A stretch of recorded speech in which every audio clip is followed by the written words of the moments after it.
European countries used to live at mercy of Berlin. However, times have changed after the Ukraine war. European countries now identify Germany as Koelemos, the god of stupidity. The bloc now cries out in unison, it's payback time. Hi and welcome to TFI Global, the foreign affairs and geopolitical analysis arm of the TFI Media Group. I'm your host, Tejasvi Malhotra, and if you haven't subscribed to the TFI Global channel yet, please hit the subscribe button and press the bell icon to receive all the latest updates. Let's begin. After the Ukraine war, Europe, which relied majorly on Russian energy imports, decided to cut its dependence on the same. Germany froze the Nord Stream 2 gas project and halted its certification just after the Ukraine war to hurt Russia economically and financially. In retaliation, Russia reduced the gas supply from the Nord Stream 1 gas pipelines. Additionally, the annual maintenance of Nord Stream 1 has heightened concerns that Russia would altogether stop supplying gas. As a result, European Union members decided to shore up their reserves to 90% before the winters to save themselves from the harsh climate approaching.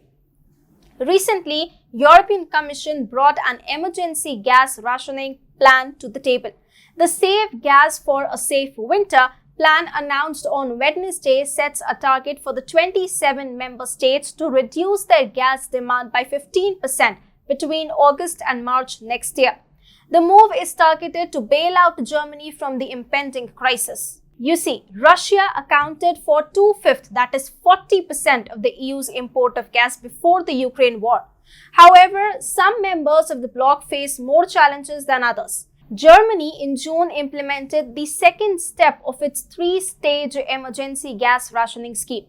Although it has been able to reduce Russia's portion of its imports from 55% to 35% since the beginning of the war, a sharp reduction might severely restrict its capacity to top off its gas reserves in time for the winter.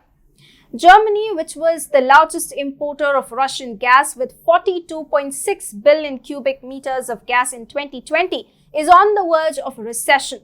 BASF, the world's largest chemical company, says that it will have to shut down its operations if the gas crunch continues.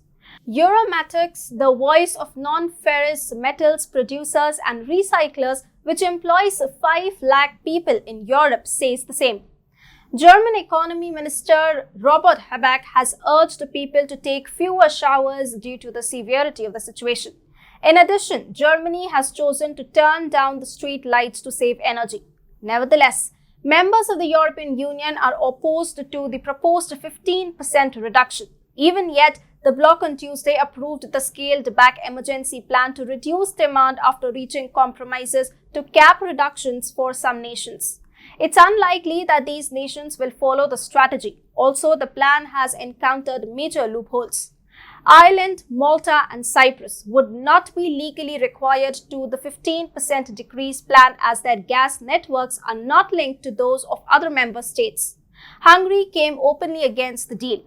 Italian Ecological Transition Minister Roberto Cingolani said the country's binding target would be nearer to 7% and not 15% once gas reductions it has made compared with previous years were taken into account.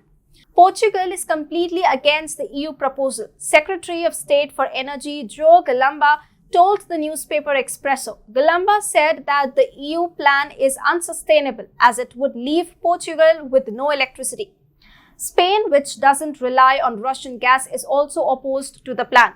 Spain's Minister for Ecological Transition, Teresa Ribera, took a jibe at Germany. Unlike other countries, we Spaniards have not lived beyond our means from an energy point of view. Her statement was a jibe at Germany during the Eurozone crisis.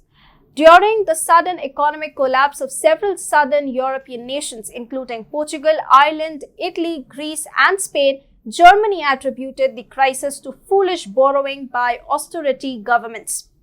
Germany denied helping the countries when they were on a verge of collapse, saying that why should they help the countries which have lived beyond their means? Germany was also among the nations that implemented restrictions on the export of protective medical equipment in 2020, at the beginning of the COVID-19 pandemic.